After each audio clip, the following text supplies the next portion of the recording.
Good evening and welcome. We are broadcasting live today. The program is coming to you from the Ground Round in Neenah, Wisconsin, which is where you can track us down. Thank you very much. A little bit of a crowd here tonight. Like it. And so we're here this evening. Thank you very much. We're here this evening and just kind of hanging out. So if you want to stop in and you're in the area, by all means, come on out and say hello. Again, we are at the Ground Round. We are in Neenah. And going to be here tonight for about another hour. If you want to come out and say hello, we would be happy to have you along for the ride. A lot of fun here, too, as a matter of fact. I was out here a little bit earlier, and I got set up and a little bit of food. There's a lot of good stuff going on. So if you want to see, there's some people here. I'm not all by myself. For those that are in the crowd or maybe watching from a phone or something along the way. But glad to have you. The show today, good show today. Had a lot of fun today. And always, it's great to talk with everybody. So we had a terrific time regarding everything that is Wisconsin sports. So I want to get to a couple of different things. First and foremost, we went through the category today of looking at the Green Bay Packers when you talk about their salary cap situation. And with the Green Bay Packers and where they're at, the discussion became a lot of chatter anyway about restructuring contracts. We talked about restructuring Zadarius Smith. We talked about restructuring Aaron Rodgers, talked about restructuring David Bakhtiari. Even though you just did that contract to begin with, you could do that again. You could give themselves some salary cap space in that particular area. So we're talking about a lot of that this afternoon and this evening. And then what you would do along the way and get the salary cap relief, you'd probably cut Christian Kirksey. You could probably cut, say, a guy like Preston Smith. But by the time it was all said and done, we came up with about $20 million. And then the question became, who would you end up giving that money to? Do you want to give that money to Aaron Jones? Do you think he'll stick around? The kind of money that he was looking for with Christian Kirksey and such. So a lot of that, if you want to chime in, you can hit me up over on Facebook. You can hit me up over on Twitter. It'll all come through here, and we'll see your comments here in just a little bit. But it's happy hour. So even though we are brought to you by our friends at Bud Light, as you can see, thanks to our friends at Bud Light for being a part of the program. Thanks to our friends as well at Quick Trip, and thanks to our friends at Bud Light Seltzer. Bud Light Seltzer. Big-time sponsor of the program, have been for quite some time. Thanks to them for being a part of the show as well, and part of the podcast here from the Ground Round in Neenah. So thanks to all of them for being so supportive over a long period of time. I want to get to a lot of different things today. There's so much time, or so little time, I should say, and I want to get to all of it because I know that a lot of people had talk and discussions and things that they wanted to get to. So I welcome all of the comments, all of that you want to get into and say hello and what have you. Chad, I want to say hi to you. Tom, hi to you as well. Thanks to everybody for watching. And again, if you're just tuning us in, we are broadcasting live at the Ground Round in Neenah, and it's part of the Best Western, which is up here. And you know what? It's funny because for the last, I don't know how many years there's been a hotel. The Best Western has been in Brookfield, which is my neck of the woods, and they've got a Ground Round attached to it. And then COVID hit. They just opened that, and it's beautiful in there. And then COVID hit, and everything just kind of went dark, and that's a shame. So that's why when they called, they said, "Hey, can you get us up? Can we get you up here in Neenah?" Which is about an hour away. But you know what? It's like, look, in this particular time in which we live, you look at it as anything you can do to help businesses to sustain, you do, you just do. By the way, Fat Loss says Oshkosh has a great Ground Round on the river. So I think it's funny you got the name Fat Loss, and yet you're talking about the Ground Round. So anyway, Dustin, you the man, appreciate it. Randy, how you doing? Love to see you soon, buddy. My buddy Randy Pressey down in Louisville, Kentucky. And I think his office, if I'm not mistaken, is still the window that looks out over the start-finish line of Churchill Downs and the Kentucky Derby, which is fantastic. And if not, then he was down there for many years, and I missed my opportunity to go. So, and by the way, Paul, how you doing? I want to say hi to you and everybody that's watching the program. And again, we are broadcasting live at the Ground Round. We are here in Neenah. and just hanging out, saying hello. And there's a good look at the group around us. So if you want to stop in, if you're in the area and you want to come by and say hi, there's still plenty of room. They're doing all the CDC stuff and keeping people distanced and plastic in between tables and all that kind of stuff that you need to stay safe in your world and your life. But we wanted to make sure that you had the opportunity to say hello. So anyway, that being said, Steve, I want to say hi to you. So right now, for those of you watching the program, okay, and Kurt, thank you so much. I love the Fox Valley. We were talking about this earlier when I first got here, that they were asking me, what do you do? Do you hang out here? The Fox Valley, I mean, first of all, I used to go to the Fox Valley Mall back when it was really thriving and such. And then there's a couple of different restaurants over in that area. There's actually a Chinese restaurant over there. It's a buffet, and God, it was, I can't remember the name of it. But used to go over there. Used to stay at the Cress Inn up by St. Norbert's all the time when I worked with the Packers, and that's where they would put us, especially for playoff games and such. But I actually stayed here. There was a playoff game about 7 or 8 years ago, and we ended up coming here. They put a lot of us reporters and such here at the Best Western, so we were actually down here. I know we're a little behind the times. They had us up on the televisions inside the bar, but we're a little bit. I think the sync is a little bit off, so we're not completely on point, so to speak, when it comes to the timing of this thing, because we're a little bit behind the time, so to speak. But if you want to be a part of the program, you want to chime in, you can email me. You can do that. Simply email me, thebillmichaels@gmail.com. You can also follow us, like us, all that kind of good stuff over on Facebook. Simply The Bill Michaels Show. You can track us down there, and you can subscribe to the. Appreciate it if you do. If you can subscribe to the YouTube channel, that would be awesome as well. So we certainly would appreciate it. So we're taking questions, taking calls, taking all that kind of stuff. If you want to chime in, you can by all means do so. Randy says it's bourbon time at the Ground Round. I don't know what kind of bourbons they have. I told you before that it's more of a bullet bourbon with cider and such as that I'm kind of fond of. But hey, if it's bourbon time, then go for it. Now, this one's from Paul. Paul says, when you talk about the Green Bay Packers, he said, what do you think is going to happen with Aaron Jones? We talked about this a little bit earlier, okay? I think just because it's Drew Rosenhaus, Aaron Jones is most likely going to go to free agency. He's looking realistically between 12 and 16 million bucks, somewhere in that area, but more so the guaranteed money is probably what they're going to offer. The guaranteed money is most likely going to be right around the probably about the $40 million mark, $40 to $42 million mark. Because if you look at the lower end, because they offered him, at least the reports were that they offered him top 5 money, and he turned it down.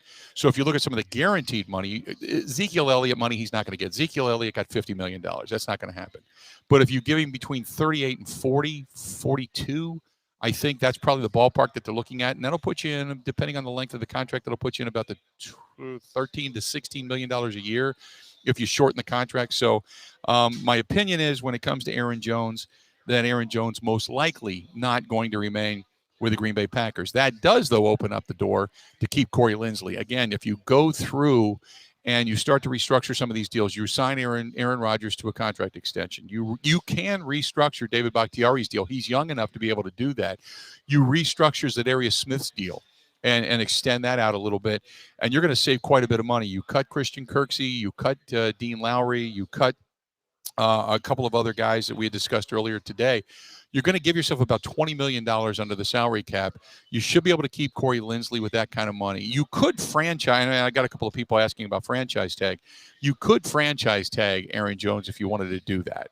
But I don't know if the Packers, that's not the Packers way. They don't do that unless it's desperation time. I'll say this, though, and I got called out on it earlier today. I'm a big believer in the trenches. I'm a big believer in winning a ball game in the trenches. You got beat up front, and Ndamukong Suh, Jason Pierre-Paul, they beat you up twice, not once but twice, physically beat you in the trenches this year. So when you talk about getting better in the trenches, you don't want to give up Corey Linsley. He's considered one of the best centers in the National Football League, and to keep him, if you would franchise him, it's about $14 million, where if you franchised Aaron Jones, it's about $11.2 million. So actually it costs you more to franchise tag Corey Linsley. But if you don't bring Aaron Jones back, then most likely you're going to have that money to extend Corey Linsley, or You're going to have quite a bit of money to re-sign some of the guys you want to keep. Robert Tanyan's going to be one of those guys. Alan Lazard's going to be one of those guys. Mercedes Lewis is a guy you're going to bring back. If you lose Corey Linsley, you're going to need a guy like Lane Taylor, who ended up injured last year, who returned from that bicep injury the year prior. So he knows the system and is very familiar with it. You give him another opportunity at a vet's minimum, you could keep him around, and he's a very solid guard who can at times bounce out to play tackle if you need to. So I think there's some restructuring. Obviously, it's going to be done. A few guys are going to be cut, but they have an opportunity really to kind of keep a majority of this team together. Now, here's the thing to think about. If you keep Aaron Jones, that doesn't diminish A.J. Dillon. What it means is you're not going to keep Jamal Williams, okay? One or the other. But if you keep Aaron Jones, think about the 1-2 punch, because Aaron Jones and A.J. Dillon are not the same running back. Aaron Jones is a much quicker running back. He's got an incredible jump cut. A.J. Dillon is a power running back. He's a knees high, run you over. Almost, I'm not going to say he's Derrick Henry, but in that sense he could be. So I'm not saying he's going to have the same type of career output, but the body style, the running style is what I'm talking about. So I would look at A.J. Dillon kind of in that ilk, which is a tremendous 1-2 punch from what you have from Aaron Jones. But Aaron Jones, don't forget, became not only a tremendous running back, a tremendous pass catcher, second best pass catcher on the team.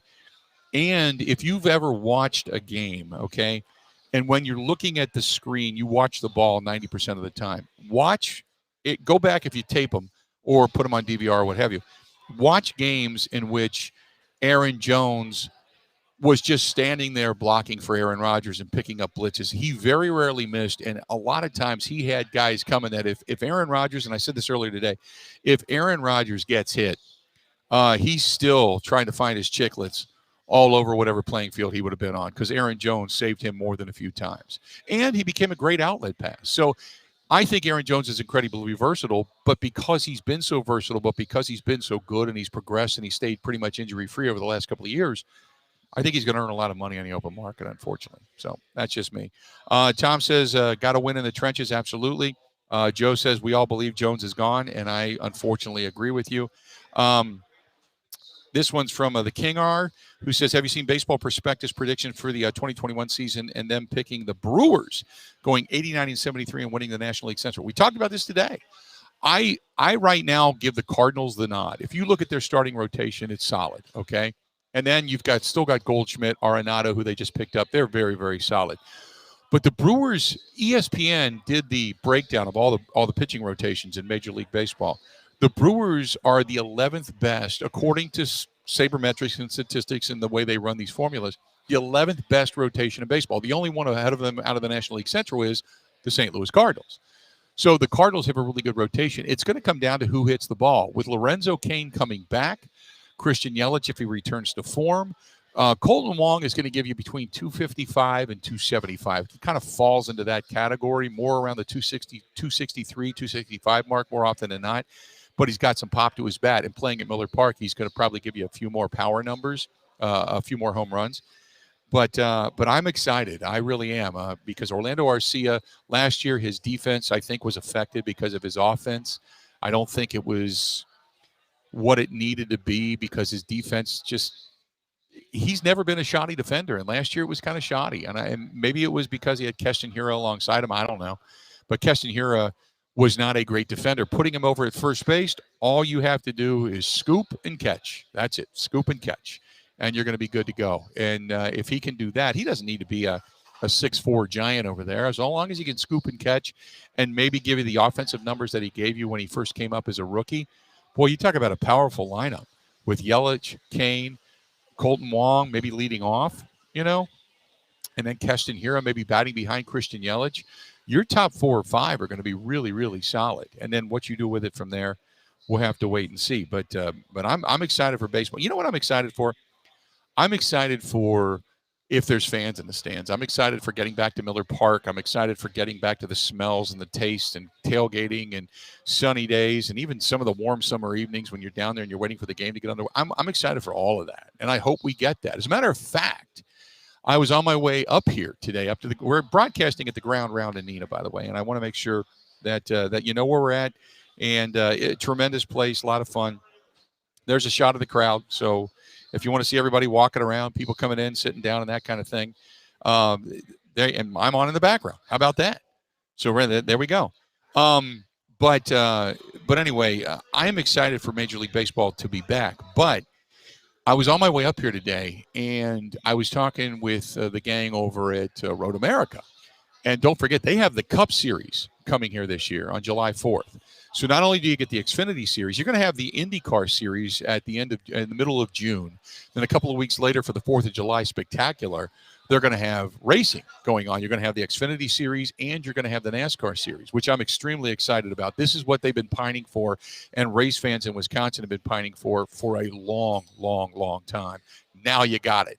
So today they were talking about COVID and they were talking about social distancing. And I was told, and I don't know if I should tell this story via the podcast or not, but basically a very high up person, a name in racing, okay, if you think about that, all right, that's the hint I'll give you, said in the call when everybody's talking about the precautions and what they need to do if the race does or doesn't go on and this and that, and he stopped, I guess, and said, hey, look, if you can't race at Road America and do it CDC friendly and keep everybody socially distanced, you can't race anywhere. So they're excited to be coming to Road America. But yeah, this is the first time in a long, long, long, long, long time they put Road America on the schedule. So Road America is going to be a NASCAR hub for the Cup race, and I am completely thrilled. I'm completely out of my mind thrilled. So that is awesome. And that gives you another reason to look forward to summer. This is from Andy says, everything shut down in Great Britain, the pubs and the restaurants, so it looks nice over there. Andy is watching us in Great Britain. How about that? I didn't even know we reached over there. That's fantastic. I'll let Randy in on the saying hello to everybody that's here at the pub that we're at, which is the Ground Round in Neenah. And for those of you that are watching this program or that are here tonight, you can wave to the guys over in Great Britain. We've got people in Great Britain watching the broadcast tonight. That's awesome. That's freaking awesome. So there you go. Michael says, can't wait for the Brewers spring training. Mike is from Fountain Hills, Arizona. Mike, you can tell me this, okay? Tell me this. Because what I'm reading is that they are not, as of right now, going to allow but a minimal amount of fans in the stands for spring training. For a while there, they weren't going to have any because Arizona was a hotspot for COVID, which is one of the reasons that at least the owners wanted to push back the start date of spring training and the start date of the baseball season. But you tell me, living out in Arizona, is there a relaxing, we'll say, of some of the restrictions and the guidelines when it comes to COVID? I'm going to take a drink of beer, by the way. Since we're live and we don't have commercials, this is what you got to do, right? So you tell me if they are relaxing it out there so fans can actually come out, because there's not a lot of space for specifically media in many of these ballparks out there. So with that being said, there's no reason for us to be going this year. We're just kind of anticipating the start of the baseball season. But if you're out there, let us know what the thought is, Mike, out there for spring training, because I would love to know if people are actually going to be in the stands. My buddy Tom is watching from down in Fontana, which is along Lake Geneva, our buddy Tom Hauser. So, Tom, how you doing? This one's from Tom that says, Wisconsin is really on the sports map. Think about this. You just get the announcement that up in Stevens Point, you're going to get to the senior USGA, the championship. You're going to get the senior U.S. Open.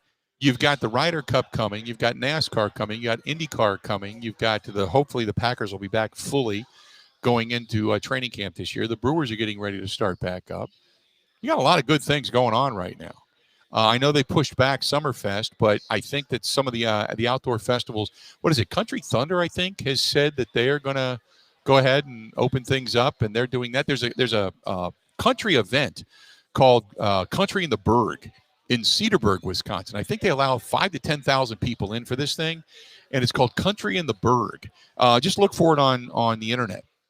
And country fans come from all over for this thing. They've got some real headliners for this thing. But that's going on this year as well. So some of the big festivals you hope take place. I hope that we get State Fair. I love State Fair, man. I live for State Fair, and it's not just because food on a stick looks good.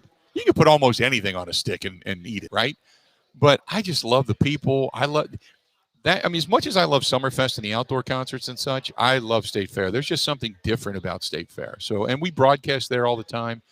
Plus, you've got the lakes that are open, motorcycle riding, and there's so much to do in the state of Wisconsin. So I agree with you guys. And for those of you that are watching us in Great Britain today, thanks so much.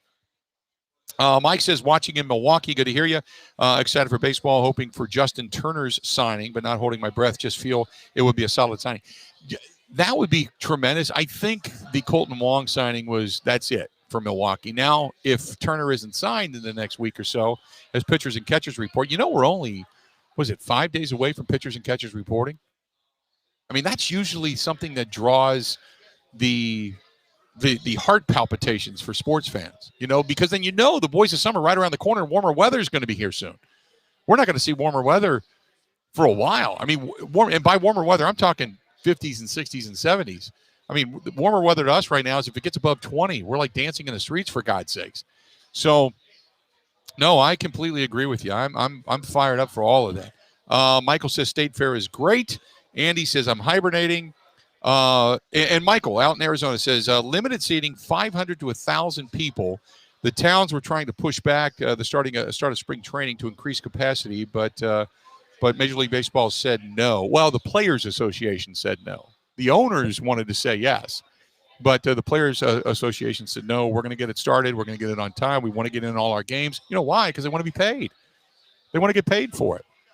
So that's where baseball is at. But I'm thanks for chiming in on that. So 500 to 1,000 people. That's not terrible. That's not terrible.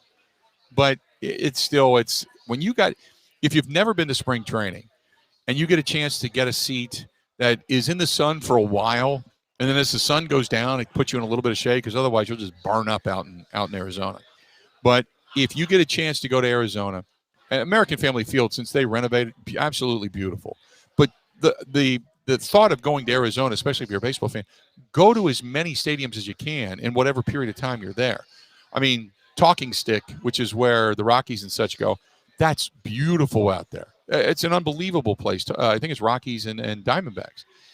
You go over to Goodyear, Arizona, where the Reds and the Cleveland Indians are. You go to Surprise. I hate to say it, but down there in Mesa, they got an unbelievable complex where the Cubs are. That is just freaking beautiful. And then there's Camelback. You got the Dodgers and the White Sox in the same facility out there. There's just so many cool places to go and visit at one point or another throughout your stay, if you're out there for a week or 10 days. So many great places to go. So if you get a chance, go to Arizona. Somebody said, what about Florida? Florida sucks. And it's not that Florida sucks because of the weather. Florida sucks because, have you ever been there for spring training? Some of these spring training games are 3 and 4 hours away. They're not all together. In Arizona, I think you're about 45 minutes max from most fields, from one end of the city to the other. Maybe an hour and a half if it's traffic, but that's it. If you're centrally located, you're 25, 30 minutes away from all these different places. Florida, you're all over the joint down there. I mean, it's not the way to go. So anyway, there you go. Heather wants to know cigar events. Heather, I love you. I do. You're so awesome. Hopefully we get the cigar events coming back. We got to work with our friends from Tobacco Outlet Plus, but the best ones, and I'll say this, the best ones we had were in La Crosse. We had great ones in this area. We had great ones up in the Wausau was absolutely fantastic. They sold out every one we did.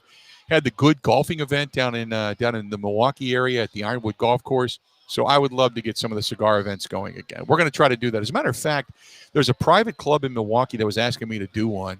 And as soon as I kind of get things moving and get kind of going again a little bit, we will put the invitation out and see if we can't get a limited amount of people to be able to do a cigar event. You know what I want to do? Now that you bring that up, what I want to do is a cigar event at Road America. Okay, now listen to me here. So I want to do a cigar event at Road America the Saturday night before the NASCAR race. So Xfinity runs on Saturday, NASCAR runs on Sunday, right? So what I want to do is a get-together with, say, 30 people or 50 people. And if you're staying on the grounds, okay, so what we would do is draw names, or maybe you just pay to be a part of it. But if you're going to go and you're going to be a part of this, then Saturday night, We bring fans in. I'm hoping to get like an RV. Okay, stay out there. We'll do some barbecue. We'll go to Robert's Specialty Meats down in Waukesha. We'll get all those ribs on a stick. We'll just grill them out. We'll grill them for like 50 people. That'll be our dinner, right? And then some beverages. And then we do cigars, sit outside, hang out, tell stories. That would be a fantastic night. So for those of you that would like to do the cigar event, maybe that's another one that we would get into doing. Okay. This is from Aaron says, got to come out to Scottsdale, Arizona. Old Scottsdale is awesome if you've never been there. But they closed down the Italian Grotto. That was the restaurant we loved to go to. I mean, you used to see everybody in there, and they closed the Italian Grotto down. So now I got to find a new Italian place down there. This is from James, says, join the Rumble. Nick says, hello from Appleton. This is from Tom, says, played a Little League Baseball outside left field of the wall of Boston Red Sox spring training facility in Winter Haven, Florida, when they played there. You the man. Tommy, you the man. Love it, buddy. Matt says, what do I like most? You can ask anything, by the way. This is that kind of forum, okay? We're sitting here drinking, for God's sakes.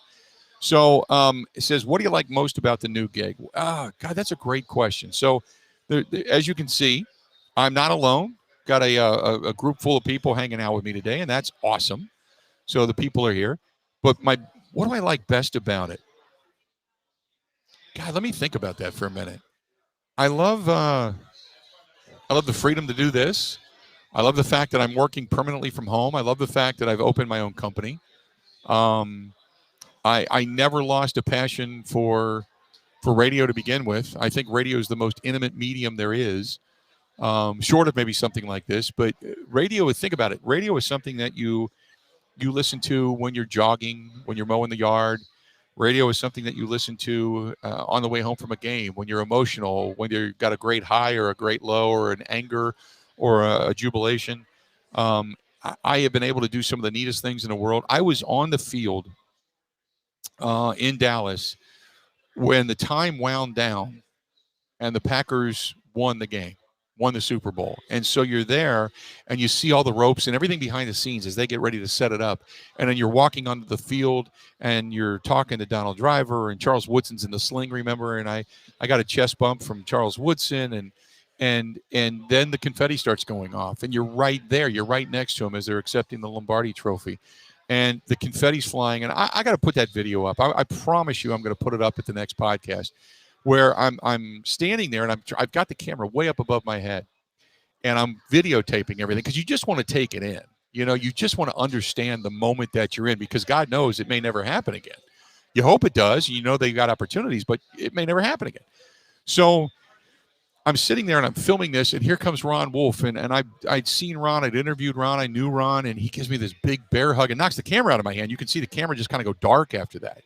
And that's the reason why. But that's when you talk about what do I like best about the new gig, it's that I'm still doing it. You know, it's not any one thing in particular. It's that we're still doing it. We're still here. We're still hanging out with people.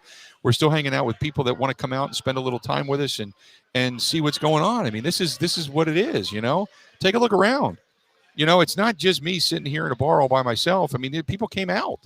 Some people came out to say hello to other people, not just me, but people came out. They're hanging out. They're having fun. So that's what I like most about the new gig. So there you go. What else do we have? Hello from Slinger. Dan, you got a tremendous raceway there. Love Slinger Speedway, and I've driven a couple of times inside Slinger Speedway. It is like racing in a salad bowl. I drove one of the super lates, and I got to say hi to my buddy, everybody at Joe Cool Racing and Sticky Boys and all that. Tremendous people, great racers. Ryan DeStefano is absolutely fantastic, and if you know him, tell him I just said hi to him. But they're good racers, they're good people, but they are Wisconsin motorhead racing heritage. Just this is what it's all about when you go there. So I love Slinger Speedway, absolutely fantastic. Let's see here. What else do we got? We're at the ground round. I was hoping that Elkin Jenkins would replace David Bakhtiari after his knee injury. Does Jenkins have the physical attributes and or experience to play tackle? Elkin Jenkins is a mauler. He's an absolute mauler. And I love Elkin Jenkins. I think he's just what a football player in the trenches should be perfectly honest with you. He is more suited for guard. It doesn't mean he couldn't play tackle. Are you right there? Okay. Here. Hold on. I got to do that. We'll turn it over. These are the ones that are saying hello to me, and these are the ones that are saying hi. There you are. So there's the kids. Wave hi. There you go. So we got people actually. We got actual people here. It's not just me, hanging out.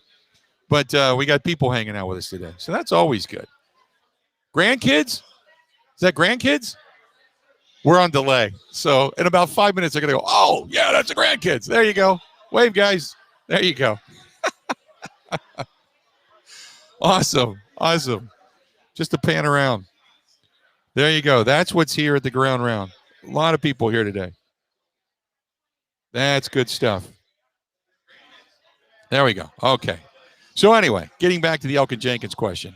Yes, Elkin Jenkins is a mauler. Elkin Jenkins can play. He's solid. I love what he does. I think he is going to be tremendous. He's only going to continue to get better. But I really believe that Elkin Jenkins could pretty much play anywhere.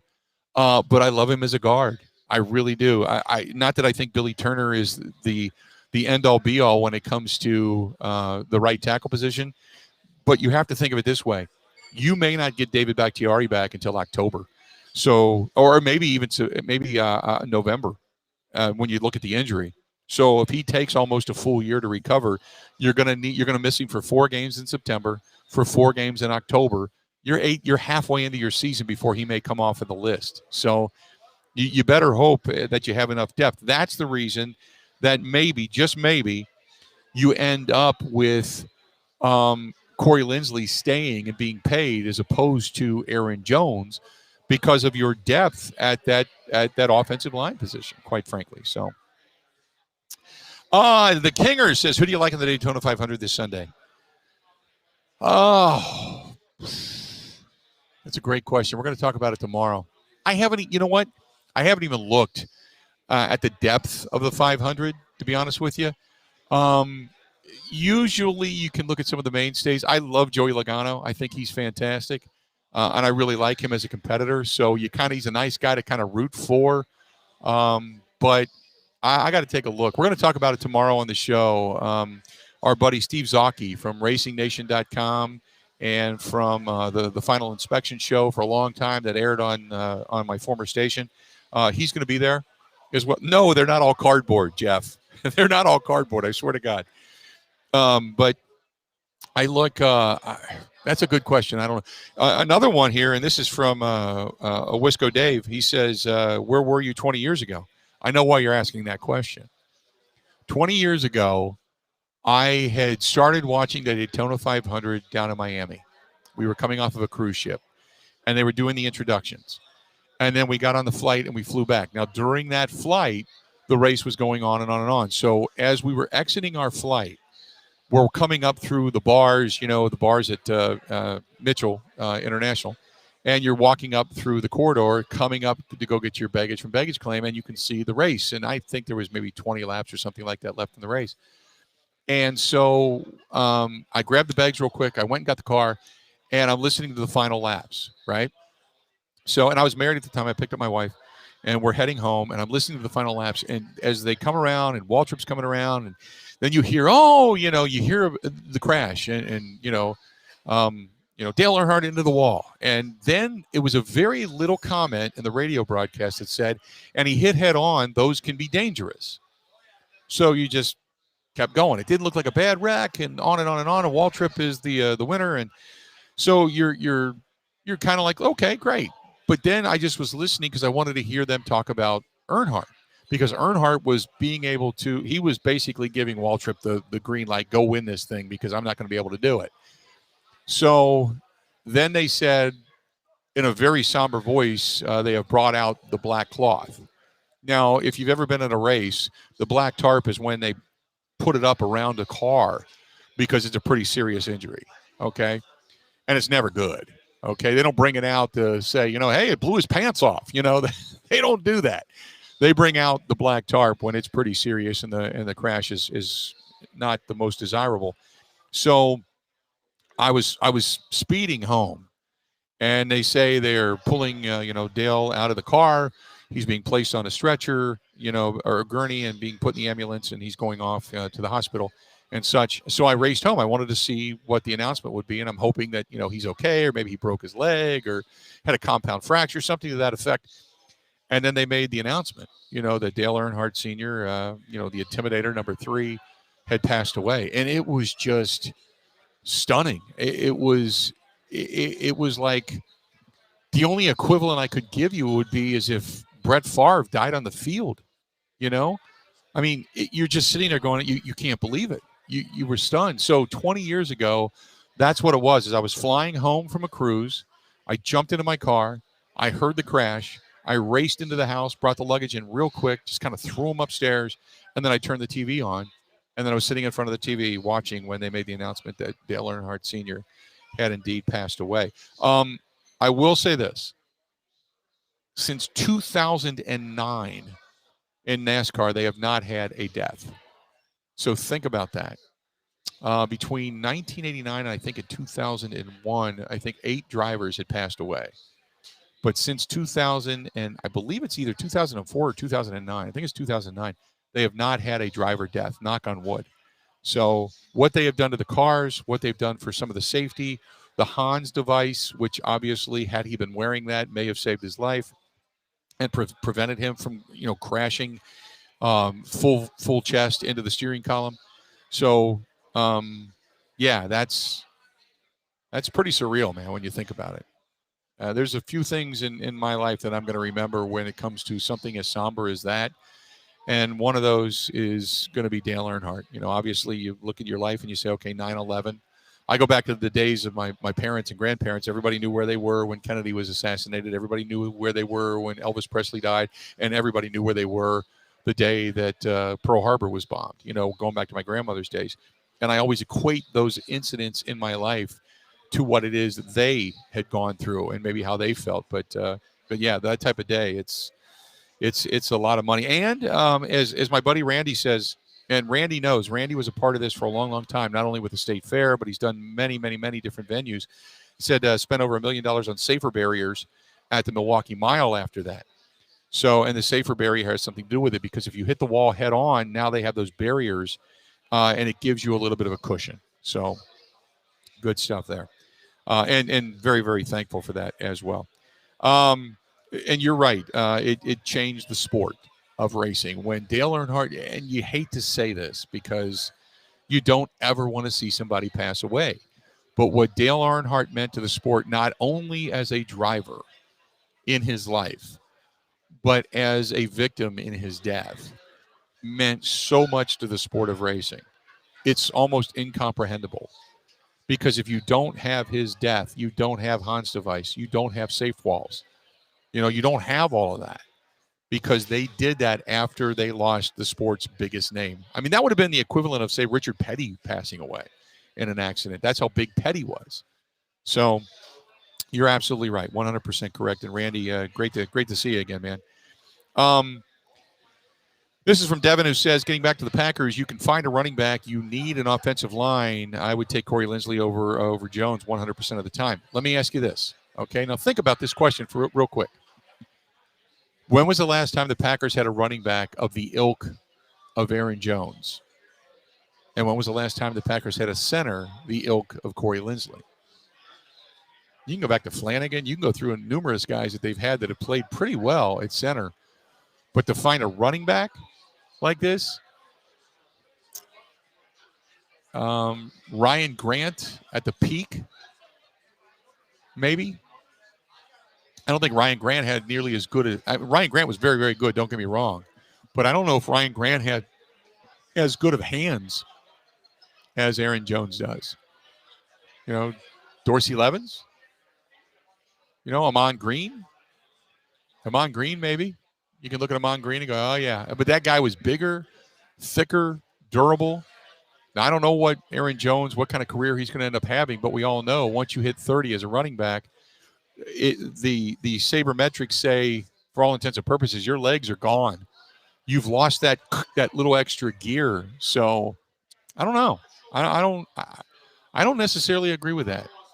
We might agree to disagree there, because I would say that it's for the most for the discussion, at least it's been, historically speaking, it's been easier to find a lineman than it has been to find a running back.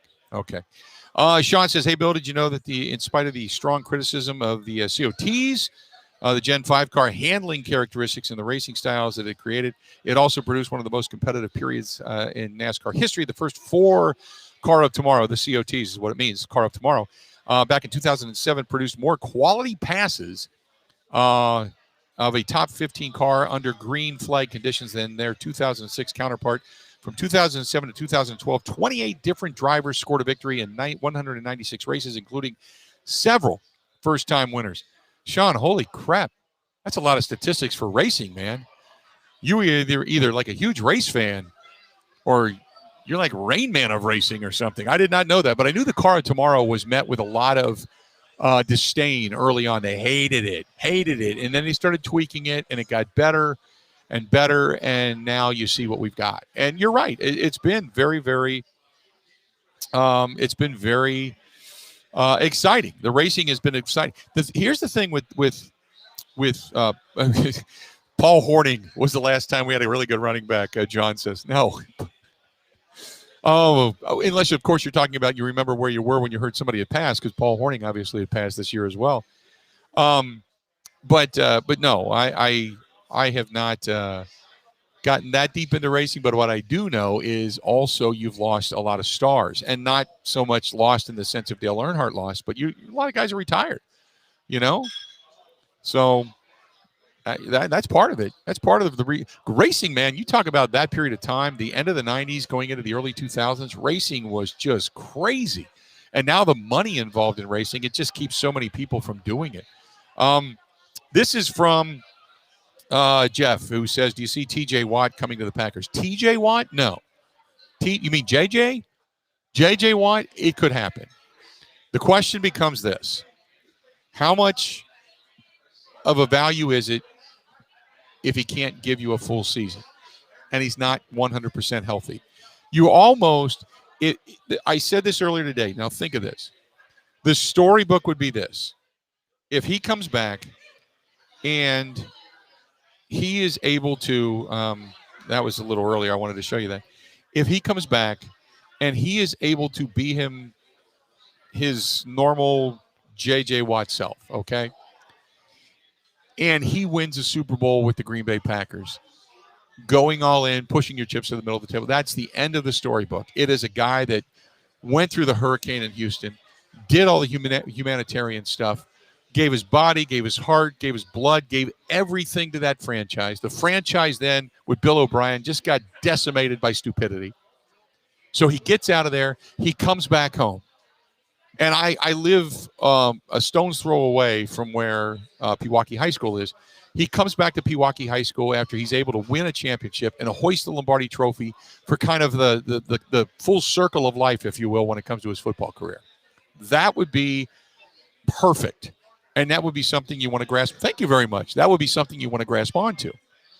Now, whether or not that actually happens and the distance between him and there's a look at the crowd. I didn't get a chance to show you. They were bringing me beers. They're bringing me waters and beers and all kinds of stuff, so I'm liking it. So anyway, but that would be the most tremendous thing to happen, right? That would be unbelievable.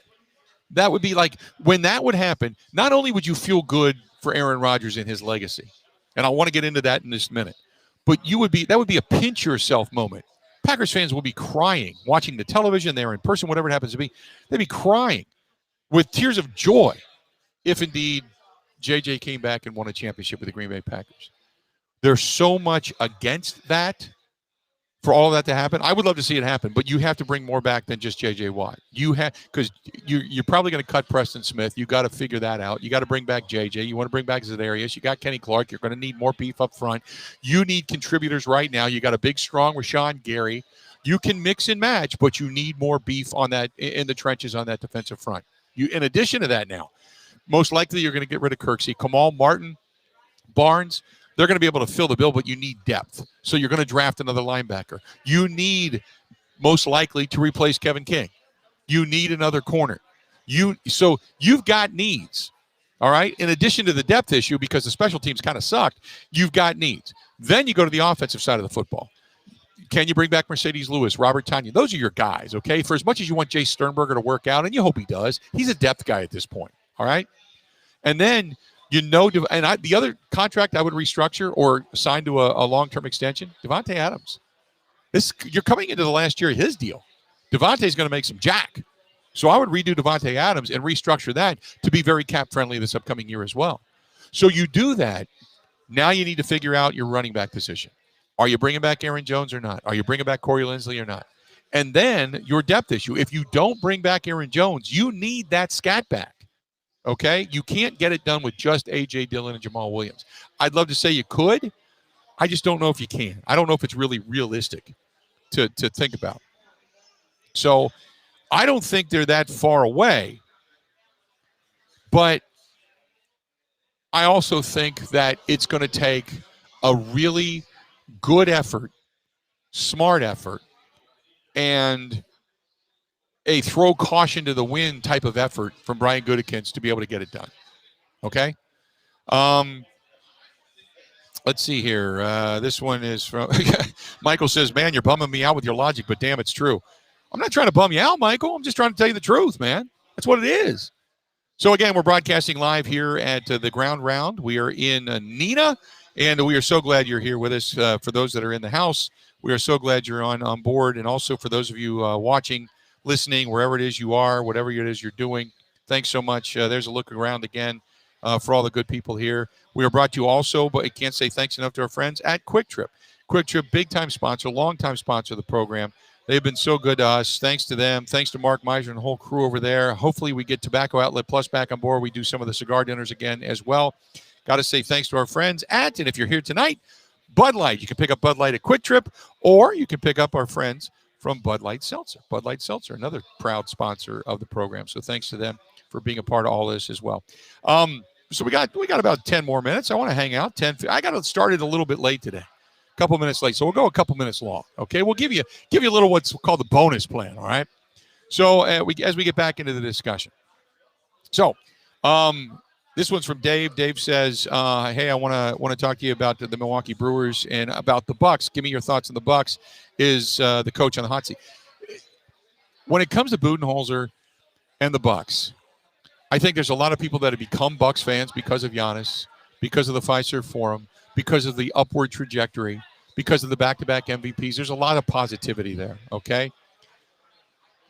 The Bucks, on one hand, a terrific team, best record in the NBA the last couple of years. They got bounced. It wasn't pretty. A lot of the same things happened in back-to-back years. Obviously, there were some people that were on board because of the social justice stance. Some people weren't on board. I hear it everywhere I go. Some people have opinions on this. But I think what the Bucks are right now, when you look at the Lakers and the Nets and, some of these, and you obviously look at the Celtics, you look at the Toronto Raptors, you look at these teams that have had success, the Clippers as well. I think you look at the Bucks and you're like, you wake me in the Eastern Conference Finals. I think unless you're a really good, hardcore NBA or basketball fan, you're looking at it casually over the fence and you're reading the box score every day. You're going, oh, they won. Oh, Giannis had a triple-double. Oh, they did this. Oh, they did that. The larger group of people, what you're trying to bring in for the Milwaukee Bucks and what you're trying to do is once they start to open the Fiserv Forum is get back to that gray area, get back to that casual fan, bring them into the excitement, make it an event again, create the buzz, create the electricity that was running throughout, not just Milwaukee, but throughout the state. And I think that's when you start to get Bucks fans back. But the Bucks, to answer your question regarding the coach, it depends on how you falter. If the Bucks don't get to the NBA Finals or don't win a championship, how do you falter? Do you falter because of an injury? Do you falter because you just couldn't shoot? You had open looks, you played solid defense, but they're just not falling for you. You know what I mean? Or do you falter because you still can't defend the three, you're still not playing beyond the perimeter? Instead of just having Brook Lopez and Giannis down low and kind of, rim protecting, you've got everybody packed in the paint and they're still taking wide open threes. If you're doing the same old and you're getting beat, then you're beating your head on the wall and you're not going to get through the wall. You're going to end up with a bloody face, right? that's when you fire a head coach, because then he's taken you as far as he can take you. But if you lose in a different manner, if you're losing, like I said, because of just cold shooting, because of injury, let's say Giannis goes down and you just don't have the firepower, but yet you have really competitive games. You lose in an Eastern Conference Finals, 4-3, and you're competitive and you're doing it without Giannis. Then you got to look at the coach and go, you did a hell of a job, right? But if you're losing in the same fashion, that's when you say, okay, we need to make a coaching change. That's my thought on the Milwaukee Bucks. I personally think it's not a hot seat. I think that's probably bad terminology, but I would probably effort a guess at it's a lukewarm seat. Is that the best way to put it? It's lukewarm. It's you go win the regular season. Go do what you do. Go get better. Go indoctrinate Drew Holiday. Because Drew Holiday, I'll tell you this, for what I've seen out of him already, I really enjoyed two things. I enjoyed watching him play, but watch his ability to use both hands. It's like he uses his left hand more. He can use both hands, his tools, his skills, the cutoff lanes, to be able to get a guy to manipulate a passer, a ball handler to a certain side that benefits him defensively. It's really good to watch. You're going to see him, and his numbers go up in the postseason, where Bledsoe would get you there, and then his numbers, he'd just die. He would just go away in the postseason. I think Drew Holiday's going to be better in the Bucs season. But the Bucs really need to learn kind of what I would call the half-court style of play. Once you get to the postseason, your first 2 rounds, you can run up and down on people. You're going to do what you do. But after that, you got to learn a half-court game. You got to figure that out. Sean says, pro hockey and pro soccer, racing, especially NASCAR and IndyCar, are my favorite sports. Sean, no pro soccer. You've got, obviously, indoor soccer in the Milwaukee Wave, but and pro hockey in the sense of the AHL with the Milwaukee Admirals, but you're not going to get pro hockey and pro soccer, big-time soccer, into Milwaukee anytime soon. And as far as pro hockey goes, that's a pipe dream. I don't think that's ever going to happen. It didn't happen when the Pettits wanted to bring them here, and they built that arena, the Bradley Center, really more so built for hockey, and they didn't get a hockey team at that point in time. I don't think you're ever going to get one now. However, I am finding myself watching more and more hockey, to be honest with you. So I'm enjoying it.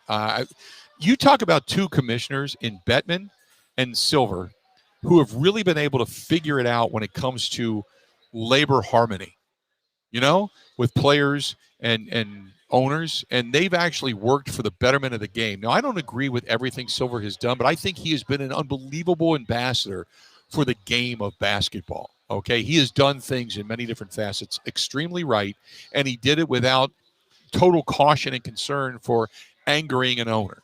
Okay, and the same thing with Bettman. But when it comes to the NFL, Major League Baseball, man, if I had to put the worst commissioner of all sports right now on the pedestal, I would say Manfred comes first. Roger Goodell is getting better, but I think he's done so much backtracking that people don't really trust him. And it's going to take him a while, maybe the rest of his career, to really be trusted. But right now, man, Manfred he's sucking swamp water. He just is. For what they've done, The Kinger says, yes, go hockey, favorite NHL to watch and root for. Favorite team? Well, I've got an affinity to the Nashville Predators because they are the parent team for the Milwaukee Admirals. And I'll tell you this, between you, me, and the fence post, okay? I know there's a lot of people in the area that really, really like the Blackhawks. They're Chicago fans. I can't freaking stand them. But Blackhawks fans are nowhere near as obnoxious as, say, Cubs fans, okay? But Blackhawks fans, it's just something about Chicago. I don't know what it is, but it just bugs the crap out of me, right? Not a big Red Wings fan either. A buddy of mine, when Matt Regasius used to produce my show, he was a Blues fan, a big St. Louis Blues fan. I kind of watched the Blues a little bit, but and Timmy says, do you watch the Columbus Blue Jackets? No, I'm Columbus. It doesn't even seem right to have a hockey team, but they've been good. Don't get me wrong. The Golden Knights, I liked. I followed the Golden Knights, man. When they went to Vegas and they ended up winning a championship in their inaugural season, holy mackerel, who does that? But I watched the Golden Knights. I got a couple of friends that live in Vegas too, so I watched the Golden Knights a little bit. But if I had to say, I'd probably go with Nashville. I thought Nashville was a hell of a team, and they had a couple of shots. Peke Rene, when he was down there in goal, I was really rooting for them to win a championship that year, and he ended up getting scored upon and didn't have the greatest of postseasons. But nevertheless, that's the guy that you watched when he was with the Admirals, and he was unstoppable. You couldn't get anything past the guy. He was a human net. He was the net before the net. And then when he got to Nashville, I was watching that guy's career pretty much through and through, So we're talking tonight. We're talking Packers, Brewers, Bucks. Talked a little Badgers. We talked racing. We're talking hockey. We talked beverages. We talked about the ground round. By the way, we're broadcasting live here tonight at the ground round, and we are in Neenah. Tremendous place, tremendous people. Thanks to everybody for coming out and hanging out with us. So it's a tremendous opportunity to get into this part and enjoy ourselves a little bit. And hopefully everybody enjoys the food and such here tonight. But they got a lot going on. If you want to come and watch sports, obviously you're looking at the bar right now. There's a lot here in the bar. Here, I'll show you a little bit more. You look down the line. There's TVs all over the joint. So, yeah, good stuff out here at the ground round, broadcasting here in Neenah. Our next one that we're going to do, the next broadcast, I'm not quite sure yet. We got a couple of different places we want to go. So I'm going to let you know. Just kind of follow me and please subscribe on YouTube. Subscribe on the YouTube channel. Just simply search Bill Michaels on YouTube. You can find us there. So you can follow me on the YouTube channel. There it is right there, popping out. Subscribe on YouTube. Subscribe, and it'll pop up when we say we're going to have a stream. It'll come up, and then about 10 minutes, 20 minutes before the stream, it'll alert you that we're about ready to go live.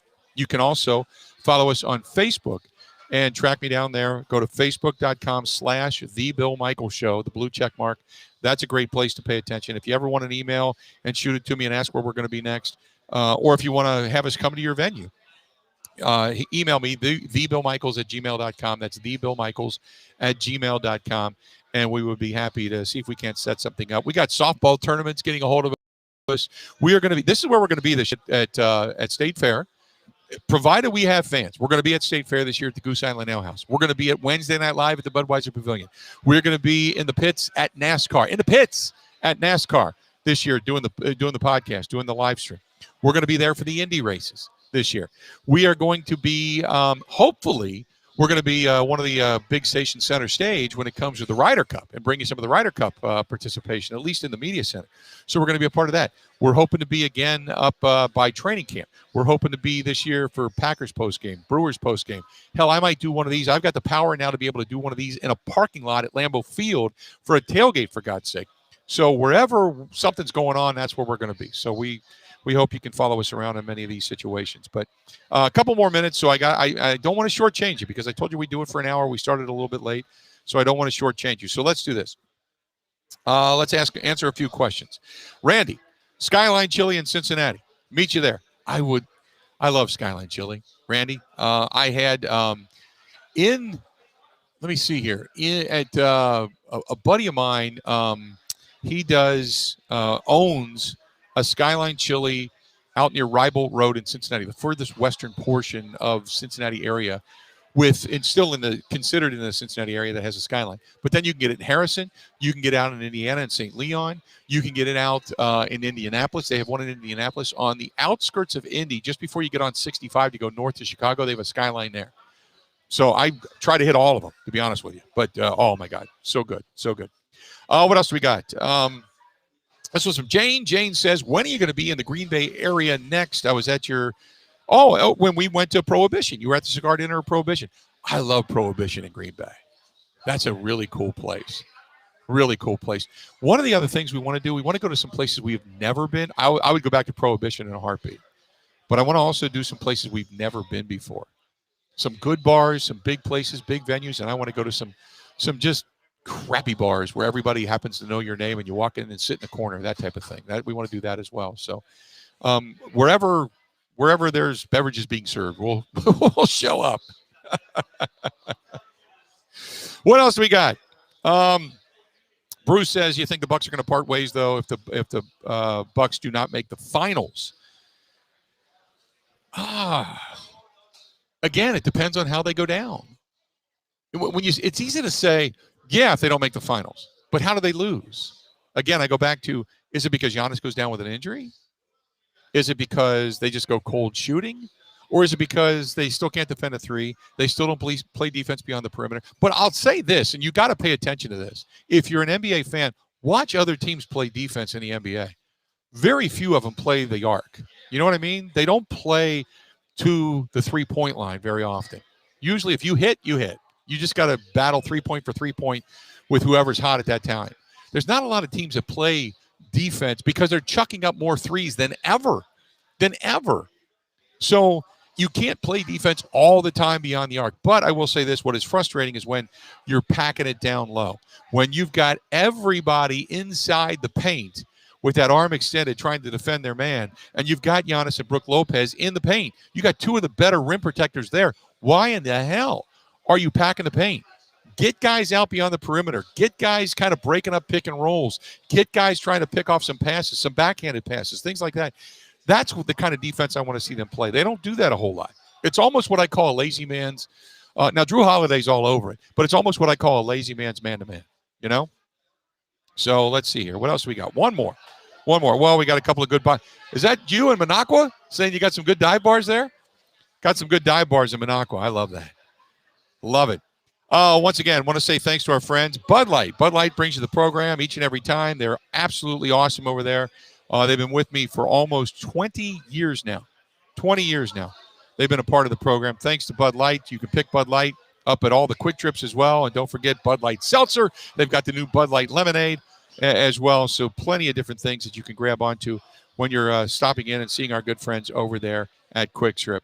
I want to say thanks to everybody at the Ground Round here in Neenah. And thanks to the crowd for being here because we couldn't do it without you guys and girls for that matter. But thanks for coming out and hanging with us for a little bit. We appreciate it. Thanks so much for just being a part of the program, saying hello to everybody. And we got a pretty packed house. It's a good crowd here. People coming in, whether it's to watch the show or watch the podcast or watch some sports that are on TV. Thanks to all of you for being a part of the program. Thank you very much. Thanks to everybody for hanging out here tonight as well. It is time for us to get out of here. And again, thanks to everybody coming out to the Ground Round. Our next one we will post about this coming weekend. We'll let you know where we're going to be and when it's going to happen. But again, thanks to all of you for paying attention to this. And really, we certainly appreciate your support and continued support and such as well. So for all of us here at the Ground Round, for myself, I'm Bill Michaels. Follow me over on all the different social media platforms. Please subscribe over on YouTube as well. I really would appreciate it. You can find us there. Time for us to go. Have a good one.